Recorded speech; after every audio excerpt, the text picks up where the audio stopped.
Hey, what is up guys? My name is Emiliano. I'm making this video after being fat and after being skinny. I'm making this video because I want to help you guys fast track your journey when it comes to losing love handles and building a good physique. I've been there, right? You put shorts on, you put pants on, it just doesn't look right. You look skinny fat and you want to get rid of those love handles. Now, before I do get into the video, I do want to outline and highlight that guesswork is inevitable, right? You're always going to have to make mistakes. However, a smart man learns from his mistakes. A wise man learns from the mistakes of others. That is why right now I'm opening a free 30-day trial where if you want one-on-one coaching directly with me, just click the first link in the description and I'll reach out for that. Now, before I do get straight into step number one in order to lose these love handles and build a good physique, I do want to outline specifically why we even get this in the first place. A lot of people will often tend to blame it on their genetics, right? They'll say, oh, I just have more love handles, or it's just my physique just looks like this because of my genetics, because my family is more big boned, or I just hold on to more fat. And although while this can play a role, right, some people do store a little bit more fat in their midsection and they start seeing love handles a lot quicker than other people, right? Simply because they store more fat here as opposed to other people which might store a little bit more fat in their chest area, their back, their legs, that kind of thing. It doesn't mean that that is the main reason why you have love handles. At the end of the day, the reason why we have them, whether you store a lot of your fat in your legs or anything, at some point you're gonna get those love handles, and it is simply because you're overeating. You're eating more than you consume, so your body stores fat. So at the end of the day, it is in your control whether you have love handles or not. Now, how do we get rid of them? Well, step number one, and whether your starting point is just like me, where as you can see in these pictures, yes, quick disclaimer, even though I was bulky in these pictures, I clearly had lifting experience. And I want to make that clear because in my past video, I kind of forgot to clarify that. I didn't feel like I needed, because obviously, I wasn't just fat. I was bulky, but I did have a good amount of muscle underneath that fat.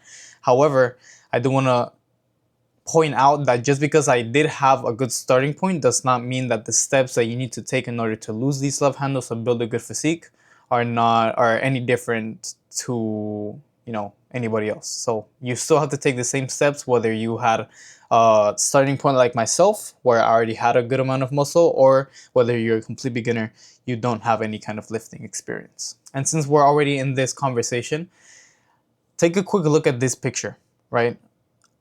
A lot of people will argue that I didn't have love handles, but clearly I did, right? My underwear, you can see kind of right there on the side that I had a good amount of fat right there in my lower back, my midsection. I clearly did not have any visible abs like I do now, at least with good downlighting, right? But my point is that because I had a good amount of muscle in my chest, my shoulders, my upper back, that area, the human eye just naturally points and highlights those areas and sees that as more important, which gives the illusion that I don't have any love handles, but clearly I did. I assure you that in these pictures, in these videos, I'm sure I had more love handles than a lot of people watching this video right now. Maybe not all of you guys, but a lot of you guys. And my point is that if you focus more on building muscle, even if you still have some kind of love handles, because the reality is that if you want to stay in a healthy body fat percentage, you're always going to have love handles. So that's just a quick disclaimer. But my point is that you should focus more on building more muscle rather than losing more fat. But if you are in a point where all you have is love handles, you're skinny fat, you should always focus on, getting to a healthy body fat percentage and then building more muscle from there. So when it comes to nutrition, there are two very important parts. I can get very, very deep into this, very detailed, but I'm just going to focus on the basics, because the less information that you have, the more simple that I make this for you, the easier it is for you to stick to it long term. You want to be in a calorie deficit. Why? Because this allows your body to use that stored fat, which a lot of it is right there in that midsection, which is why you form those love handles, as energy. And by using that energy, you're going to start losing fat and using it to build more muscle, which is essential. Why? Because if you simply lose fat without building any muscle, which I'm going to get a little bit more into this video, you're just going to end up looking even more skinny fat, or you're probably going to lose some weight, you're going to end up looking skinny, but you're not necessarily going to end up looking good, a respectable, good physique. So in order to build that, you need some kind of stimulus and of course being in a calorie deficit. But right now we're just focusing on nutrition. So be in a 500 calorie deficit. Now, why a 500 calorie deficit? This just means that you're eating 500 calories less than you are consuming. And when it comes to this varies from person to person. However, I am going to put a calorie calculator, which is just going to be a very, very rough estimate that you guys can use. If you're a complete beginner, you don't have any idea of how many calories your body burns. So this is a good rough estimate. However, at the end of the day, you're always going to need trial and error to really know if that's if you need to increase the calories or lower them, because there's so many different factors which come into play and they are very individual. So just use that link in the description to get a rough estimate of what your maintenance calories are, and then subtract 500 from there. That is the rough estimate of how many calories you want to start eating. And if you're losing way too much weight too quickly by eating that amount of calories, then you increase it. If you're not losing any weight at all, then you might need to decrease it a little bit more. Now, in terms of protein, always 0.8 to 1 gram per pound of body weight is the gold standard in terms of, a good range to aim for. However, just as a rule of thumb, so you guys can remember it a little bit easier, 1 gram per pound of ideal body weight, because most of us are starting in a more chubbier, chunkier starting point. You're better off eating 1 gram per pound of your desired body weight. So if you're trying to lose 10, 20, 30 pounds, of course, it can be hard to estimate if you're not really, into the fitness industry. You don't know exactly how many fats or how many pounds of fat you really need to lose in order to get to your desired weight. However, you can just, once again, get a rough estimate, right? Protein, 1 gram per pound of desired body weight, and in a 500 calorie deficit. Now, depending on your starting point, of course, if you have 30, 40, 50 pounds of fat, you're probably gonna have a much more longer weight loss phase, which is maybe 6 months, maybe 3 months. However, you just want to keep it slow and steady. You want to be losing anywhere between 1 pound to 2 pounds of fat per week. And that's already pushing it. That's already quite a good amount. Now, moving on to muscle and weightlifting, right? As you are in this calorie deficit, once again, you don't really want to just focus on one or the other. However, more often than not, most people, the reason why I emphasize more nutrition is because more often than not, more people are going to disregard nutrition, simply because when it comes to resistance training, usually, and I speak from experience, it's a lot easier to stay consistent with lifting, getting stronger, all of that, because you have some kind of positive reinforcement, right? You look in the mirror, you get good pumps. It's a lot easier to stay consistent with that, because you get much more of a positive reward instantly than you do with nutrition. However, vice versa, you're not going to build a good physique by just focusing on nutrition and disregarding strength training, and vice versa, right? You're also not going to get a very good physique by just focusing on strength training and not really worrying so much about your nutrition, which is the whole reason why I ended up like this in the first place. However, when it comes to muscle building, right, whether you're a beginner or all of that, of course, if you're a beginner, start slow, start with maybe just calisthenics or any kind of resistance training which you have available to you. Whatever you like is going to be best, because of course, you're going to be able to be more consistent. But as long as it's any kind of resistance training, whether that is calisthenics or hitting the gym, make sure that you're just focused on progressive overloading. And all that means is that you're getting consistently stronger, you're increasing the weight, you're increasing the stimulus. Whether you're doing 10 pull-ups one session, then the next session you're doing 12, or maybe you do the same amount of reps and you do them slower this time in order to break down those muscle fibers a little bit better. All of that counts as progressive overload. And of course, if you're a little bit more busy, maybe train just 3 times per week, 3 times full body workouts, or if you have a little bit more time, I recommend starting with something like an upper lower body split 4 times per week. And if you get a little bit more advanced, you want to switch it up a little bit more, start doing something like push-pull legs. But it's up to you. At the end of the day, what matters most is that you're actually getting stronger and building muscle. Now, finally, cardio. This is another very, very important part which I disregarded and I didn't really care about whenever I was bulky, 180 pounds, right? why I disregarded it just like I did with nutrition. And when it comes to cardio, once again, keeping it as simple as possible is always going to be king. The simplest form of cardio that you can do is just steps. Why do I say this? Because once again, I always like to preach that simplicity is king, because the more overcomplicated that it gets, the more overwhelmed, the easier it is for you to get overwhelmed. And the more overwhelmed that you are, the less that you're going to enjoy it, the less that is going to be, the less likely it is going to be for you to actually stay consistent with this plan. So what is the easiest way to increase your cardio? Cardio is kind of what reveals that muscle. Strengthening all of that is what's going to build the muscle. But even then, cardio doesn't really burn that many calories instantly. Doesn't mean that you're not burning calories overall, but it doesn't burn that many calories instantly. So let's say you had a big meal, big fatty meal, you had a Big Mac with fries and everything. I don't recommend you to start doing a bunch of cardio with the sole purpose of burning off those calories. No, I recommend you doing cardio in a way that is enjoyable for you, whether that is cycling, incline, running, treadmill, cycling, or swimming. I already said cycling. Shadow boxing, boxing.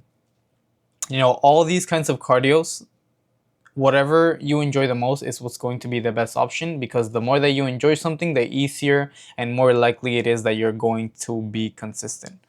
But yeah, if you're just starting out and you don't have a lot of time, especially if you don't have a lot of time, just focus on getting your steps up. Getting and reaching an average of 8 to 10,000 steps is going to burn anywhere between 300 to 500 calories daily. And if you're already in a calorie deficit, this is what I mean when I say that you shouldn't see cardio as the be all end all. You should instead use it. You shouldn't see it as the fire. You should see it as extra fuel that you're adding to the fire. So just think about it. If you're already in a good nutrition plan, you're already in that 500 calorie deficit, you're already building muscle, and on top of that you add cardio, you're going to be in an even greater calorie deficit, which of course you shouldn't be at that big of a calorie deficit. However, that is going to help speed up the process a little bit more by simply walking or taking a few walks every single day, which is tremendous, and it is very, very big ROI, return on your investment, for something that is so simple and doesn't take a lot of time. Now, finally, before I end off this video, I do want to point out plateaus and mistakes that I don't want you guys to make. The reason why I emphasize so much on taking it slow is because, especially when you start getting closer to 13, 12, 11% body fat percentage, you start seeing slower and slower process, right? Their progress. You see fat loss a lot slower. You want to speed up the process. And the first thing that you might be thinking is, well, I'm going to create a bigger calorie deficit, but you don't want to do this. The way that I want you to see it is that each small increment, because of course, as you start losing weight, your maintenance calories are going to lower themselves as well, meaning that you have to adjust as you go along the way.